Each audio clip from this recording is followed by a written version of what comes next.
सुना था तुम परम ज्ञानी हो बुद्ध। जान के आश्चर्य हुआ कि कांटा तुम्हें भी चुभता है। अब तो गली गली ये बात ना उठेगी कि तुम तो कोई पहुंचे हुए महात्मा हो। ये कांटे हमने बिछाए हैं। इस गांव में तुम्हारा स्वागत नहीं। हर दिन अनाज भिक्षा में मांग कर ले जाते हैं। चलो चलो दूसरे गांव का रास्ता लो। मेरा आप लोगों से अनुरोध है कि मुझे अपने गांव में भिक्षाटन करने दें।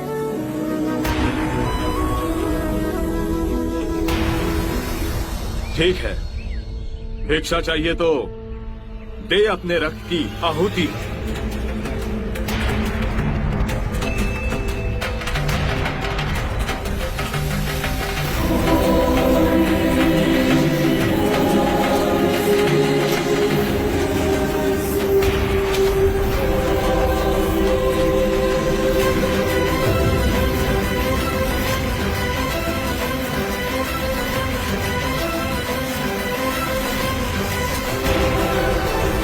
देख सुमित, रास्ता बुहारा तो इस गांव से तेरा दाना पानी उठ जाएगा।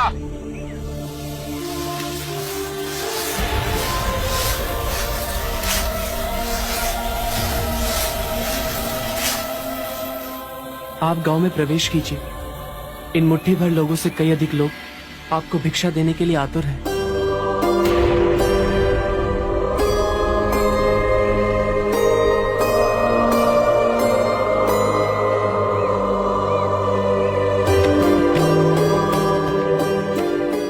आप मुझे ना छुए। हाँ? नहीं तो मेरी छाया भी पड़ी आप दूषित हो जाएंगे।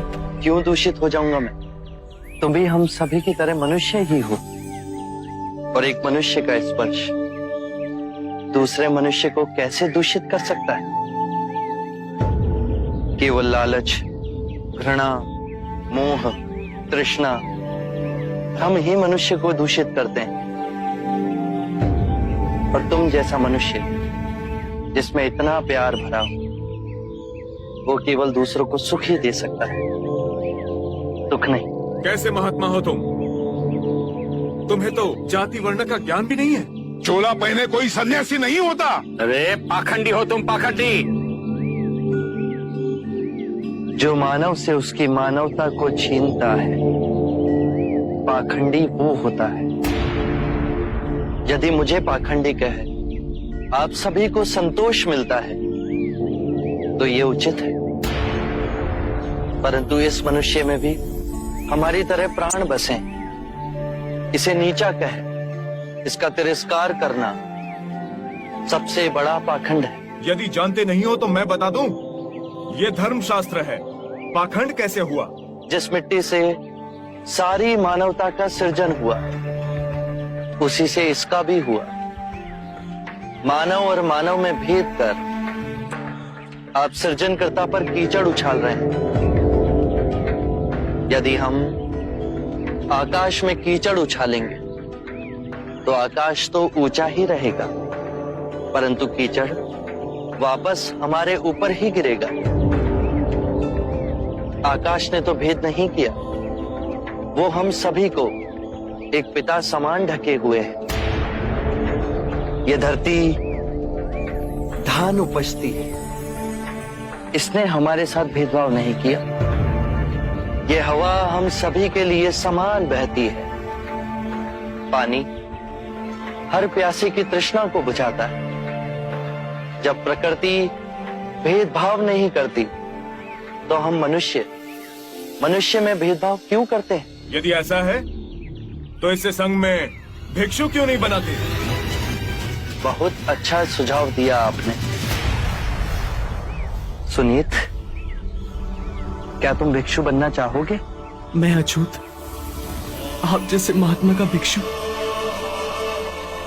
मैं इस योग्य नहीं हूं। जो मनुष्य दूसरे मनुष्य की पीड़ा को देख व्यथित हो जाए,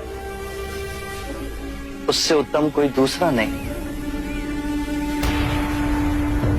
मैं बुद्ध स्वागत करता हूं सुनीत का हमारे भिक्षु संघ में।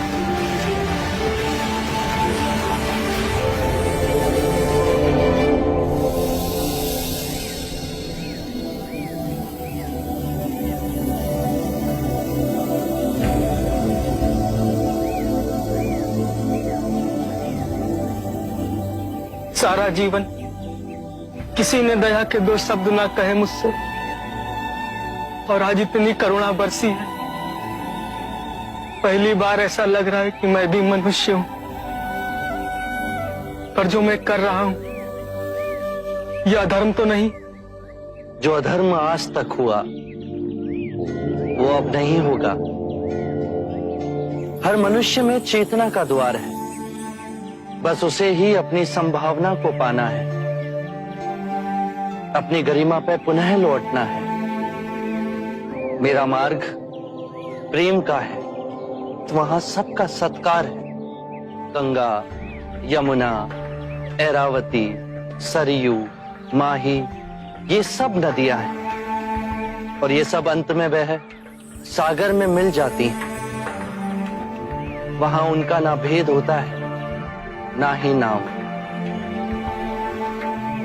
उसी प्रकार जिस भी मनुष्य ने अपना गृह त्याग कर सत्य के पथ पर चलने का निश्चय किया, चाहे वो ब्राह्मण हो या क्षत्रिय, वैश्य या शूद्र ही क्यों ना हो, उसी महासागर में विलीन हो जाते हैं।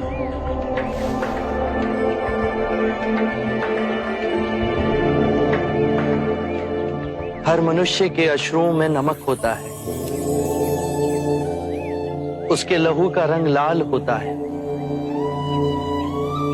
ये भेद मनुष्य ने मनुष्य को उत्प्रेरित करने के लिए बनाए। आज मैं इन भेदों को काटता हूं। आज सुनीत को दीक्षा देना क्रांतिकारी होगा। हम पर बहुत से संकट आएंगे, हमें और तिरस्कृत किया जाएगा,